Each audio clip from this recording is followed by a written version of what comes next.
بسم اللہ الرحمن الرحیم۔ السلام علیکم۔ میں منیر شاکر آج ایک بڑے چھوٹے سے موضوع پر، بڑے اہم موضوع پر ذرا آپ سے بات کرنا چاہتا ہوں۔ جو ہم کہتے ہیں السلام علیکم، تو یہ اچھے کلمات ہیں، لیکن ان کے کہنے پر ہم پر کتنی بڑی بھاری ذمہ داری آ جاتی ہے۔ اگر رسماً کہیں تو چل رہا ہے سلسلہ، سب بھی کہتے ہیں، کہہ دیتے ہیں بس بغیر سوچے سمجھے۔ اچھی بات ہے، کہنا چاہیے، بہت سارے فوائد ہیں، حکم بھی ہے، جو کچھ ہے، لیکن میں ایک ذرا ہٹ کے ایک الگ پہلو، ایک اور پہلو سے اس پر بات کرنا چاہتا ہوں۔ قرآن کی روشنی میں اس کو سامنے رکھیں، السلام علیکم کو، یہ جو جملہ ہے، یہ اچھے کلمات ہیں، یہ دعائیہ کلمات ہیں، اور قرآن کی یہ دو آیات، سورہ صف کی دو آیات، ان کا مفہوم ذرا بھی سامنے لے آئیں۔ وہ ہے کہ اے ایمان والو، تم وہ بات کیوں کہتے ہو جس کے مطابق تمہارا عمل نہیں ہے۔ جس بات کے مطابق تمہارا عمل نہیں، اس کا کہنا اللہ تعالیٰ کو سخت ناپسند ہے۔ یہ ہے ان دو آیات، دوسری اور تیسری آیت ہے یہ سورہ صف کی، اور یہ اس کا مفہوم ہے۔ ایک دوسرے کو السلام علیکم تو ہم کہتے ہیں، یعنی ایک دوسرے کو سلامتی کی دعا تو دیتے ہیں، مگر ایک دوسرے کے لیے سلامتی کا باعث نہیں بنتے۔ کو ہمارا عملی طور پر ایسا کوئی کام نہیں ہوتا، نہیں کرتے اس السلام علیکم کی روشنی میں، اسی لیے معاشرے پر بگاڑ اور فساد حاوی ہے۔ اگر ہم اس تناظر میں السلام علیکم کو دیکھیں کہ ہم جو کہہ رہے ہیں ایک دوسرے کے لیے ہم نے سلامتی کا باعث بننا ہے، تو پھر دیکھیں نتائج کیا نکلتے ہیں، یہ کیا ہوتے ہیں۔ اگر ہم ایک دوسرے کے لیے سلامتی کا باعث بنیں تو پورا معاشرہ امن کا گہوارہ بن جائے۔ ہمیں خبردار ہونا چاہیے، یہ اہم بات ہے کہ ہم اپنے ان اچھے کلمات پر عمل نہ کر کے کہیں اللہ کے ناپسندیدہ لوگوں میں شامل تو نہ ہو جائیں گے۔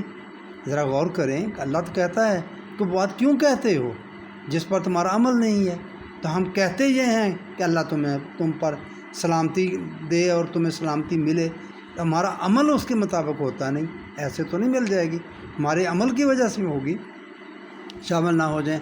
اس کا یہ مطلب نہیں کہ ہم السلام علیکم کہنا چھوڑ دیں، بلکہ یہ جو آیات ہیں، مذکورہ آیات جو میں نے عرض کی ہیں کی روشنی میں ہمیں یہ کوشش کرنی چاہیے کہ ہمارے ہاتھ اور زبان کے شر سے دوسرے مسلمان کم از کم محفوظ رہیں، ورنہ مجھے ڈر ہے کہ ہمارا السلام علیکم منافقت کے دائرے میں نہ آ جائے کہیں، کہ ہم کہتے تو السلام علیکم۔ ویسے بھی نبی اکرم صلی اللہ علیہ وآلہ وسلم کی حدیث مبارک ہے کہ کامل مومن وہ ہے جس کے ہاتھ اور زبان سے دوسرے مسلمان محفوظ رہیں۔ یہ ایک الگ درجہ ہے، یہ مومن کی نشانی ہے۔ تو چیز ہے کہ اس کے لیے کوشش کرنا، اس کی سلامتی کے لیے کوشش کرنا کہ میرے ہاتھ اور زبان سے دوسرے مسلمان محفوظ رہیں اس کے شر سے، اس کی خرابی سے، بلکہ اس کے لیے سلامتی کے لیے، اس کی سلامتی کے لیے کوشش کرنا، یہ اور کتنی بڑی بات ہے۔ اور یہ آیات کی روشنی میں دیکھیں تو یہ تو ہمیں بہت تنبیہ کر رہی ہیں، جھنجھوڑ رہی ہیں، اور خدا نخواستہ ایسا نہ ہو کہ ہمارا السلام علیکم کہنا یہ ہمارے لیے ایسے ہی وبال نہ بن جائے۔ السلام علیکم مطلب ہے کہ ہم ایک دوسرے کے لیے سلامتی کا باعث بنیں، اور ہمارے ہاتھ اور زبان سے دوسرے ہم معاشرہ بھائی امن میں رہیں۔ مگر افسوس رسم بن گئی ہے مگر جب دین مذہب میں بدل گیا ہے تو السلام علیکم کا مقصد صرف ثواب کمانا رہ گیا ہے، اور اس کا کوئی مقصد نہیں۔ زمین کیا آسمان بھی تیری کج بینی پہ روتا ہے کہ سطرِ قرآن کو چلیپا کر دیا تو نے۔ اقبال کا شعر ہے۔